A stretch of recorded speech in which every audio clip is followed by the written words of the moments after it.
And it happened yesterday. He has accomplished everything in baseball, and after yesterday, I think that that's a wrap on a great career for Scott Rolen being elected into the Hall of Fame.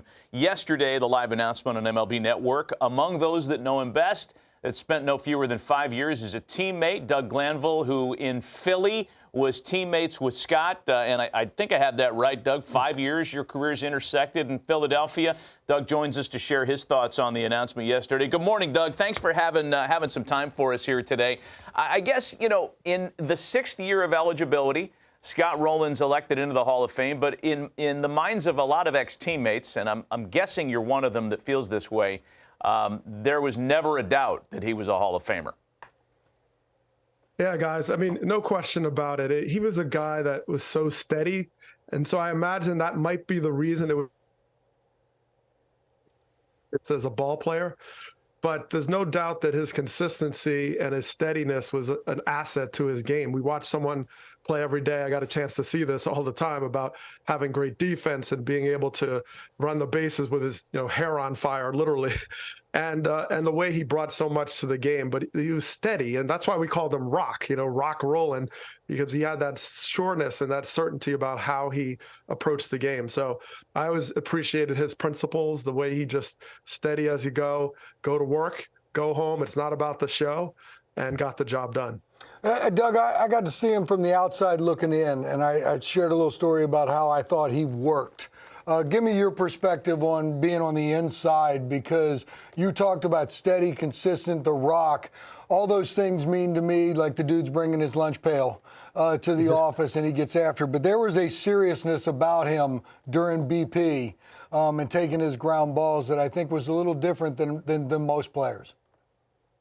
Oh, he had a routine, and you knew that every day, especially hitting off the tee, that was a big thing. And I remember once we went on a road trip to the West Coast. We didn't do very well. Larry Bowa was our manager. And the first day back, we had early batting practice. And so Bowa calls us in the office because it was Bobby Abreu, myself, and Scott who didn't take early batting practice. We just had our other routine. And Bo was like, what are you guys doing? Like, you guys are struggling. You're hitting 220 and you're missing early batting practice. And Scott was, very principled. He's like, are you questioning my professionalism? I mean, just dead serious. So, like, I think the temperature dropped like 30 degrees in the room. And I understood Bo was trying to motivate us and say, hey, guys, we can't be complacent.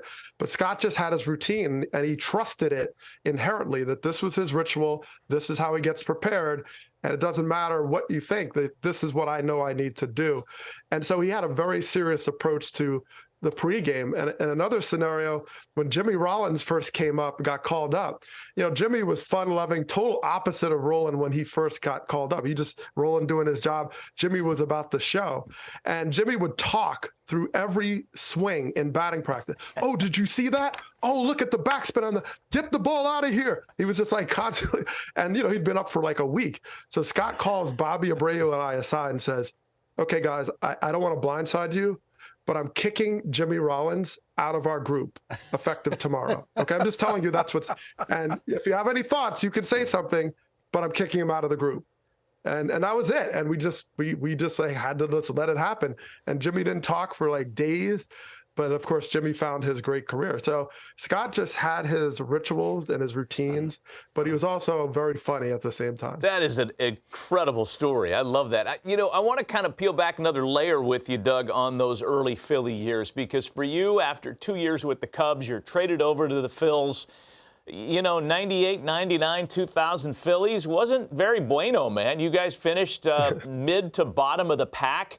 The AstroTurf at the Vet was brutal. I know that Scott talked about it in an unflattering sense. You were in center field getting beat up with that stuff. Talk about those years and maybe some of the additional challenges you guys faced. Well, on the other side of the coin of those years, yes, we struggled. And look, for the rest of my life, I was just going to chase the back of the Atlanta Braves jersey. I mean, we were second place. We were always behind them. They just had a legendary team. We couldn't keep up with them. But we also had a lot of fun with those teams, and Scott was part of that. Think about Bobby Abreu, Curt Schilling. I mean, there was talent in the room. We just could not get out of our own way in a lot of ways. And remember, Terry Francona was our manager, and I know Scott loved Terry, but there was a great relationship with Tito about every day, positive, he was learning the X's and O's and eventually became this world champion. And so those years I remember fondly about Scott just figuring out his game and how to become the next level pro that he would ultimately become. And yes, the AstroTurf we called it AstroFault. And Scott, I remember Scott and I were both called when they installed the next turf, that next generation turf. We were both called in to go test it out in Atlanta. I think he did test the surface out and gave it the thumbs up. But yeah, that was tough on the body, but it didn't stop Scott from diving and being everywhere all over the field. Doug, you talked about one of your managers, Larry Boa. I'm interested in the managerial change that happened last year. And can it be as simple as you say, okay, the message was a little bit different or there was more relaxed, whatever you want to say, but it coincided with Rob Thompson taking over the Phillies. They found something, and they went on a pretty good run and went to the World Series. Is it that simple just to say the locker room relaxed? What was the deal there? I think it can be that simple. I think, Francona was very different style. And when Boa took over, he said, look, you guys are professionals. You're not wearing T-shirts on the plane. You're wearing a suit. He kind of came in with that. And although, yes, Boa is known for his flamboyance and energy, he also cared about a certain way of going about it. And I think in those ways, Rolen and Boa may have aligned in that sense. But they were very different personalities. And when you look at Scott, who's someone who didn't speak a lot, wasn't super vocal, but just kind of, like you said, took his lunch pail, clocked in and went home, there was a difference of thinking well, this guy should carry the team on the shoulders. But that wasn't his style. He just kind of went about it. And his leadership was personal. When you talk about batting practice, Rolen would walk around the field and talk to everybody personally and say, what do you think of this? He'd get that individual pulse.